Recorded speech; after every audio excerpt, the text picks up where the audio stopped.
करें, जो second session है आप लोगों का, अभी इसकी अटेंडेंस मार्क करें।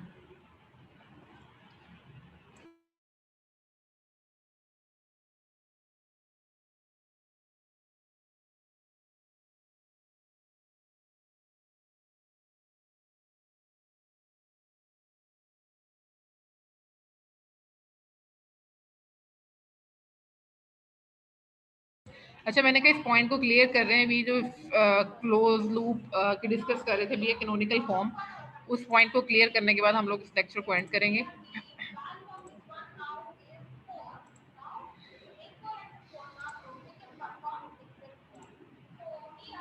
अच्छा, इसमें एक मिस्टेक थी, इसको भी मैंने ठीक किया है यहाँ पे प्रेजेंटेशन में।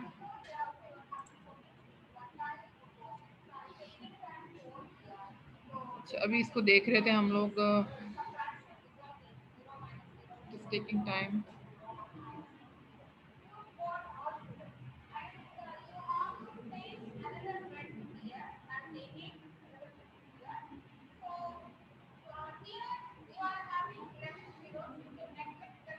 अच्छा, इसकी एग्जांपल को ऐसे देखते हैं कि लाइक एक टेम्परेचर कंट्रोल सिस्टम है, ठीक है। अब आप लोगों ने क्या करना है, एक ऐसा सिस्टम जिसमें हम लोगों ने टेम्परेचर को कंट्रोल करना है। तो टेम्परेचर को कंट्रोल करने के लिए क्या करना पड़ेगा, इसकी जो आउटपुट होगी that is C of S, वो क्या होगी। ऑब्वियसली हम लोग किसको टारगेट किसको कर रहे हैं, हमारे पास आउटपुट क्या है, टेम्परेचर, ठीक है। और इनपुट पे हम लोगों ने क्या दिया हुआ है, एक सेट टेम्परेचर किया हुआ है, मतलब एक टेम्परेचर की सेट वैल्यू दी हुई है कि वहां तक टेम्परेचर आपका जो है ये इसकी डिजायर्ड वैल्यू है।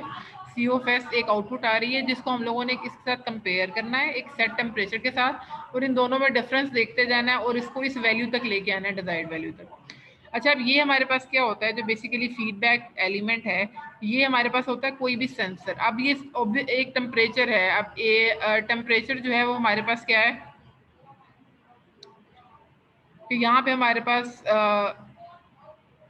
एनालॉग वैल्यू है टेम्परेचर, ठीक है। मतलब उसको कन्वर्ट करेंगे, ये एक सेंसर जो होता है इसके बेसिकली टू इसके ऑपरेशंस होते हैं। नंबर वन, एक तो ये करता है सेंस, ठीक है, और सेंस करने के बाद ये इसको करता है कन्वर्ट ऐसी फॉर्म में कि इसको हम लोग रीड कर सकें, ठीक है। रीडेबल फॉर्म में इस वैल्यू को कन्वर्ट भी करता है, रीडेबल फॉर्म में इस वैल्यू को कन्वर्ट भी करता है, ठीक है। उसको सेंस करेगा और उसके बाद फिर अल्टीमेटली यहाँ पे ये वैल्यू कंपेयर होगी दोनों टेम्परेचर्स की, और हमें ये पता चलेगा कि इन दोनों में क्या डिफरेंस है, एरर कितना आ रहा है, ठीक है। तो एरर की जब भी हम बात करेंगे तो ये इनपुट और आउटपुट का जो है वो कंपैरिजन है, जिसमें हम लोग देखेंगे कि हमारा सिस्टम जो है वो डिजायर्ड आउटपुट उसने अचीव कर लिया है या नहीं की। अच्छा, इसमें दो तीन पॉइंट्स मैं आप लोगों को बता रही थी, वो क्या थे कि ओपन लूप ट्रांसफर फंक्शन क्या होगा, फीडबैक ट्रांसफर फंक्शन क्या होगा। अच्छा, इसमें दो तीन चीज़ें, एक तो सबसे पहले कि डायग्राम क्या है, ब्लॉक डायग्राम, उसको समझना बहुत ज़रूरी है कि ब्लॉक डायग्राम को कैसे रीड कैसे करना है। अब ये देखो कि ये जो ब्लॉक है, सबसे पहले ये इक्वेशन देखते हैं यहाँ पे कि फर्स्ट ऑफ ऑल क्या इक्वेशन है हमारे पास, C of S is equal to G of S multiply by E of S, ठीक है। अब ये कैसे आ रही है हमारे पास, इसको बैक में देखते हैं।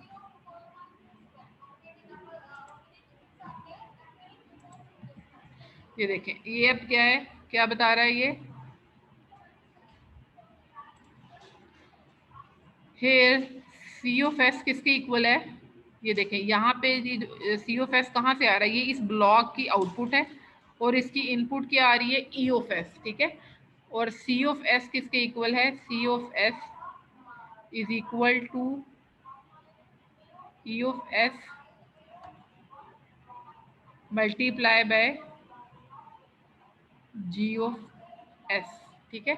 ये देखिए, मैंने क्या बताया था कि फॉर एग्जांपल अगर एक सिस्टम पे, अगर एक ब्लॉक पे एक आ रही है आपके पास इनपुट, जैसे हम लोगों ने प्रीवियस एग्जांपल में देखा x1, और यहाँ पे एक ऑपरेटर लगा हुआ है, ये कोई कोफिशिएंट है a1, तो उसकी आउटपुट कैसी आएगी, x1 मल्टीप्लाई बाय a1, ठीक है। तो अगर हम लोग सी ऑफ एस को देखें तो ये किसके इक्वल है, कि जो इनपुट आ रही है उसकी मल्टीप्लिकेशन है जी ऑफ एस के साथ। तो सी ऑफ एस किसके इक्वल होगा, ये इस ब्लॉक की आउटपुट आ रही है और इनपुट क्या आ रही थी, ई ऑफ एस। इसका मतलब है ये इस ब्लॉक की इनपुट है और ये इस ब्लॉक के कोफिशिएंट के साथ मल्टीप्लाई होगा, तो जो आउटपुट है सी ऑफ एस ये किसके इक्वल आ जाएगी, E of S multiply by G of S, ठीक है। एक तो ये इक्वेशन को समझ लें आप लोग, कि सी ऑफ एस की क्या इक्वेशन है। अब दूसरी इक्वेशन को हम लोग देखते हैं। सेकेंड इक्वेशन है E of S is equal to R of S minus B of S. अब इसका क्या मतलब है? E of S is equal to R of S minus B of S. ये देखें,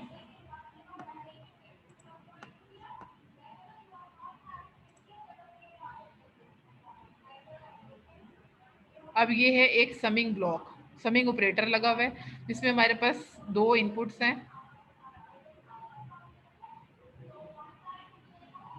एक हमारे पास है R of S and second one is B of S. तो ई ऑफ एस किसके इक्वल है? ये देखें, इस ब्लॉक की इनपुट्स क्या आ रही है? दो आ रही हैं। एक तो ये आर ऑफ एस आ रहा है और दूसरा हमारे पास क्या आ रहा है? B of S. ये आ रहा है प्लस साइन के साथ और ये आ रहा है नेगेटिव साइन के साथ, और इसकी आउटपुट हमारे पास क्या है? E of S. तो ई ऑफ एस क्या लिखेंगे हम लोग, किसके इक्वल है? E of S is equal to R of S minus B of S. ठीक है, यहाँ तो यहाँ पे हमारे पास दो इक्वेशंस बहुत क्लियरली आ गई। एक इक्वेशन किसके इक्वल आ गई कि इस ब्लॉक की जो आउटपुट है सी ऑफ एस वो किसके इक्वल है? वो है E of S multiply by G of S, मतलब इनपुट इस ब्लॉक की और साथ में इसका कोफिशिएंट। और यहाँ पे जो समिंग ऑपरेटर है इसकी इनपुट क्या आ रही है? आर ऑफ एस, और यहाँ से एक और इनपुट आ रही है बी ऑफ एस, जो कि दोनों सब्ट्रैक्ट हो रहे हैं। इसका मतलब है कि ये जो ई ऑफ एस है ये किसके इक्वल होगा? ई ऑफ एस होगा equal R of S minus B of S के इक्वल। अब देखते हैं कि एक और इक्वेशन हमारे पास इसमें बन रही है।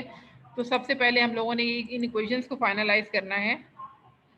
वो इक्वेशन हमारे पास क्या है? ये वाली third one, B of S किसके इक्वल है? बी ऑफ एस किसके इक्वल है? H of S multiply. ये कोई इतनी कॉम्प्लिकेटेड चीज़ नहीं है, इसमें आप लोग वो बिल्कुल भी वो ना हो परेशान कि ये पता नहीं क्या चीज़ है, लेकिन सिर्फ इसको एनालाइज करने की ज़रूरत है ब्लॉक डायग्राम को। अच्छा, अब ये देखें, बेसिकली तीन यहाँ पे बस अपने माइंड में ये रखें कि कैसे इसके ऑपरेशन को इसका एनालाइज करना है इसको, कि इसमें दो ब्लॉक है और एक समिंग ऑपरेटर है। अब हर ब्लॉक की कुछ इनपुट होगी और कुछ ना कुछ आउटपुट। इसका मतलब है कि तीन किस्म की इक्वेशंस बनेगी। जितने ब्लॉक या समिंग ऑपरेटर है इसका मतलब ये कि उतनी इसमें इक्वेशंस बन जाएंगी। अब ये देखो कि यहाँ पे जो बी ऑफ एस है, ये अब एक ये वाला ब्लॉक रह गया, इसका भी हम लोगों ने एनालिसिस कर लिया, इस समिंग ऑपरेटर का भी एनालिसिस कर लिया। अब ये रह गया थर्ड पॉइंट, दिस वन। ठीक है, दिस पॉइंट किसके इक्वल है? इसकी इनपुट क्या आ रही है आपके पास? सी ऑफ एस आ रही है। ठीक है, इसको और से देखो जरा, इस ब्लॉक की तरफ इनवर्ट क्या सिग्नल जा रहा है? C of S. C of S इस एच ऑफ एस के साथ मल्टीप्लाई होगा और अल्टीमेटली जो आउटपुट मिलेगी वो क्या मिलेगी? B of S. इसका मतलब है कि थर्ड इक्वेशन क्या बन गई हमारे पास? B of S is equal to C of S multiply by H of S. ठीक है, ये दो ब्लॉक्स थे और एक हमारे पास क्या था? ये समिंग पॉइंट। तो हमने इन तीनों के लिए इक्वेशंस देख ली। इसकी इक्वेशन, इसकी इनपुट का एनालिसिस कर लिया, इसकी आउटपुट देखें। अगर हमें इनपुट और आउटपुट की डायरेक्शंस पता चल जाए, किस ब्लॉक की तरफ जा रही है, कहाँ से आ रही है, तो उस ब्लॉक डायग्राम को एनालाइज करना और उसको सॉल्व करना बहुत ईजी है। ठीक है, यहाँ पे हमारे पास आ रही थी इनपुट ई ऑफ एस, इस कोफिशिएंट से मल्टीप्लाई हुई, तो ये क्या बन गया? इसका मतलब है कि सी ऑफ एस किसके इक्वल आ गया? E of S multiply by G of S. और if there is error signal, वो किसके इक्वल है? वो इस समिंग पॉइंट का आउटपुट है, तो वो किसके इक्वल है? E of S is equal to R of S minus B of S. और ये रह गया तीसरा ब्लॉक। इसकी इक्वेशन क्या है? इसकी इनपुट आ रही है सी ऑफ एस, जो कि इस एच ऑफ एस से मल्टीप्लाई होगी, और अल्टीमेटली जो इसकी आउटपुट है बी ऑफ एस, वो किसके इक्वल आ जाएगी? बी ऑफ एस किसके इक्वल आ जाएगी? C of S multiply by H of S.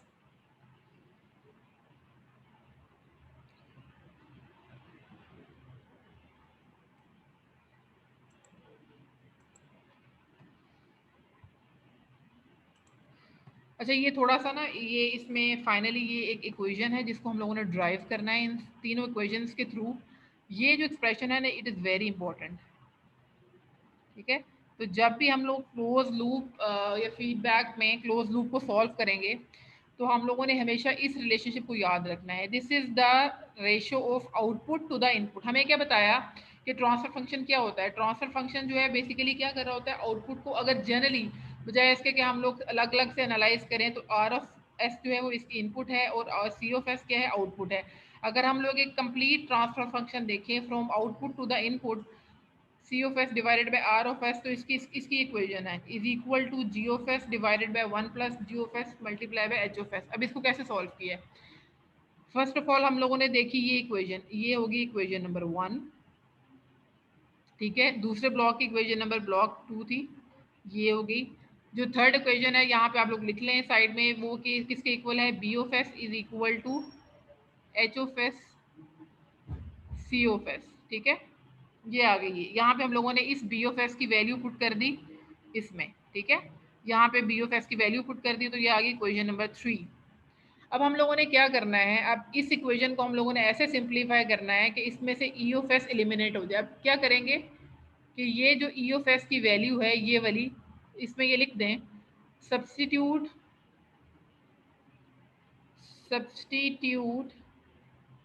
Equation 3 into equation 1। हम लोगों ने यहाँ पे क्या किया, इस इक्वेशन को उठाया और इसमें पुट कर दिया। पहले तो उसमें बी ऑफ एस की वैल्यू पुट की है, और बी ऑफ एस की वैल्यू पुट करने के बाद इस इक्वेशन नंबर 3 को 1 में सब्स्टिट्यूट कर दिया है। जब उसमें सब्स्टिट्यूट कर देंगे तो ई ऑफ एस का फंक्शन आ जाएगा ये वाला, ये यहाँ से आ गया, ठीक है। ये यहाँ से ये आ गया और इसके साथ क्या मल्टीप्लाई हो रहा है, जी ऑफ एस। अब इसको हम लोग इसको थोड़ा सा सिंप्लीफाई करेंगे। सिंप्लीफाई ऐसे करेंगे कि हमारे पास ये रेशो आ जाए,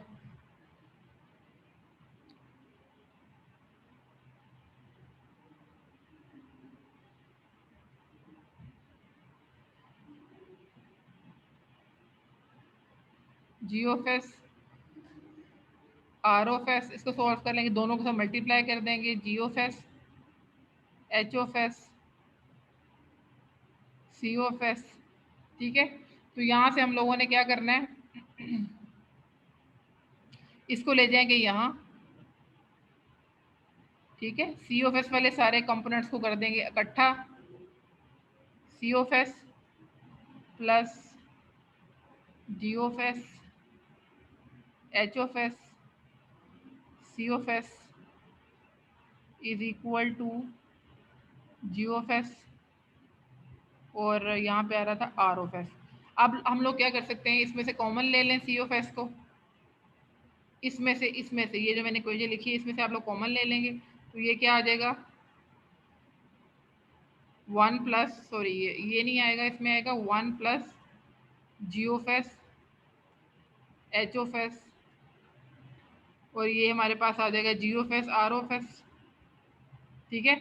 अब सी ऑफ एस और आर ऑफ एस को आप लोग लेफ्ट साइड पे लिख देंगे, और इस पूरी इक्वेशन को जब सॉल्व करेंगे तो अल्टीमेटली क्या आ जाएगा, G of S divided by 1 plus G of S R of S, ठीक है। तो यहाँ तक बहुत सिंपल है कि पहले तो ये इक्वेशन राइट करनी है, इनकी वैल्यूज लिखनी है, इस इक्वेशन 3 को 1 में सब्स्टिट्यूट करना है, ये सब्स्टिट्यूट करने के बाद कुछ सिंप्लीफाई करना है, ऐसे सिंप्लीफाई करना है कि आपके पास लेफ्ट साइड पे सिर्फ वो ट्रांसफर फंक्शन रह जाए और राइट साइड पे इसकी वैल्यू रह जाए। तो आप सब लोगों ने ये काम करना है कि मुझे नेक्स्ट क्लास में ये लाजमी बताना है कि इसकी डेरिवेशन आप लोगों ने की है, और आप लोगों को यू मस्ट नो अबाउट कि ये वैल्यू क्या है आपके पास, सी ऑफ एस क्या है, ये क्लोज लूप फंक्शन का ट्रांसफर फंक्शन है from output to the input, ठीक है। इसको हम लोग क्या कहते हैं, it is called as close loop transfer function, ठीक है। It relates the closed loop system dynamics to the dynamics of feed forward elements and feedback। अब इसमें feed forward element क्या है, जी ऑफ एस, और feedback element हमारे पास क्या है, देखें इसमें हमारे पास जो फीड फॉरवर्ड एलिमेंट है, फॉरवर्ड पाथ में कौन सा लगे हुए हैं, ये वाला आपके पास जी ऑफ एस, और जो फीडबैक एलिमेंट है वो हमारे पास क्या है, एच ऑफ एस। अच्छा, इसको ड्राइव करने के साथ साथ ये हम लोगों ने ये बता देना है कि the controlled ratio is the close loop transfer function, जो है वो ये इक्वेशन बहुत इंपॉर्टेंट है। पहले भी मैं आप लोगों को बता रही हूँ कि सी ऑफ एस ये जो रेशो है,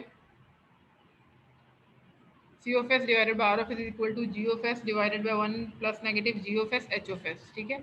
अच्छा, उसके बाद denominator of a close loop transfer function determines the characteristic. अच्छा, इसमें हमारे पास जो डिनोमिनेटर पार्ट है ना, अगर हम लोग इसको जीरो के इक्वल पुट कर दें तो ये हमें पता है कि ये क्या होता है, numerator part, this is called as the denominator. When we substitute the denominator part is equal to zero, तो इस इक्वेशन को हम लोग क्या कहेंगे, it is called as the characteristic equation, ठीक है। 3-4 चीजें आ गई, एक तो आपको डायग्राम आनी चाहिए क्लोज लूप सर्किट के लिए, उसकी कैनोनिकल फॉर्म को कैसे रिप्रेजेंट करते हैं।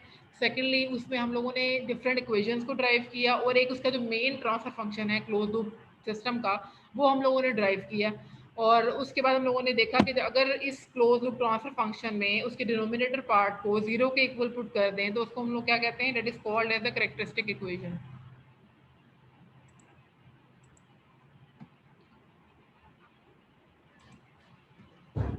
अच्छा, ये कुछ चीज़ें हैं जो आप लोगों ने माइंड में रखनी है। ये नेक्स्ट क्लास में इसका मैं लाजमी आप लोगों को पता होना चाहिए, सब स्टूडेंट्स को।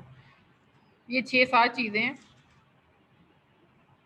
ये समझ लें कि ये आपके पास ओपन लूप ट्रांसफर फंक्शन, इसमें क्या है, फीड फॉरवर्ड ट्रांसफर फंक्शन क्या है, control ratio, feedback ratio, error ratio, close loop transfer function और कैरेक्टरिस्टिक इक्वेशन। ये 7 चीज़ें हैं जो आपको उस डायग्राम से डिफरेंट पैरामीटर्स बता रही हैं उसके, ठीक है। एक तो हम लोगों ने देखा कि close loop transfer function completely कैसे निकालना है। दूसरा, उसी सर्किट में आप लोगों ने अगर देखना है कि ओपन लूप ट्रांसफर फंक्शन किसको कहेंगे, तो वो क्या होगा, ratio of B of S divided by E of S का। अगर आप लोगों ने देखना है कि फीड फॉरवर्ड ट्रांसफर फंक्शन है तो वो किसके इक्वल होगा, C of S divided by E of S के इक्वल होगा। अगर कंट्रोल रेशो देखना है या इसको कंप्लीट एक ट्रांसफर फंक्शन कहेंगे तो वो क्या होगा, C of S divided by R of S, ठीक है। तो ये डिफरेंट पैरामीटर्स हैं, साथ में इनके नेम्स गिवन है और उसकी राइट साइड पे आपके पास वो सारे के सारे उनकी वैल्यूज़ गिवन है और वो किसके इक्वल हैं, ये सारी इन्फॉर्मेशन गिवन है। तो आप लोगों ने नेक्स्ट टाइम, मैं किसी भी स्टूडेंट से ये पूछ सकती हूँ, मुझे ये बताएं कि एरर रेशो किसके इक्वल होता है, कंट्रोल रेशो किसकी, ये जनरल इक्वेशन है। ये भी जो इक्वेशंस हैं ये जनरल इक्वेशन है, अभी इसको इस सर्किट के अकॉर्डिंगली सॉल्व नहीं किया, वो नेक्स्ट टास्क में करेंगे। लेकिन पहले काम क्या है कि ये जो इक्वेशंस हैं इनको आपने, ये मैंने इसको स्टार कर दिया, इन इक्वेशंस को आप लोगों ने, सब लोगों ने याद करके आना है। जैसे हम कहते हैं ना, एक रट्टा लगाना, याद करके आना, तो इनको मेमोराइज करना है आप लोगों ने, ठीक है। अगर ये इक्वेशंस नहीं आएगी तो आगे क्वेश्चन सॉल्व नहीं होंगे। तो ये वाली सारी की सारी इक्वेशंस और क्लोज लूप ट्रांसफर फंक्शन की जो डेरिवेशन इक्वेशन है उसको सारा कंप्लीटली कैसे ड्राइव करना है वो आप लोगों को आना चाहिए, ठीक है। ये इसकी होगी सारी की सारी इक्वेशंस। आगे मैं आपको इसके मेथड्स बताऊंगी कि इसको कैसे करते हैं सॉल्व ब्लॉक डायग्राम को, ठीक है। उसकी डिफरेंट टेक्निक्स को डिस्कस करेंगे। लेकिन पहले आज तक इसको यहाँ तक एंड करते हैं कि हम लोगों ने ये देखा कि क्लोज लूप ट्रांसफर फंक्शन के ब्लॉक डायग्राम क्या है, इसके डिफरेंट कंपोनेंट्स क्या हैं, और उसके बाद उसकी डिफरेंट रिप्रेजेंटेशंस देखी हैं, और उसके बाद हम लोगों ने डिफरेंट पैरामीटर्स को डिस्कस किया है। ये जो पैरामीटर्स हैं इनकी वैल्यूज़ आपको पता होनी चाहिए, और नेक्स्ट क्लास में इसको हम लोग इंशाल्लाह डिस्कस करेंगे। चलें, ओके क्लास, इसकी डिस्कशन कंप्लीट हम लोग फिर नेक्स्ट क्लास में करेंगे। ओके, अल्लाह हाफिज़।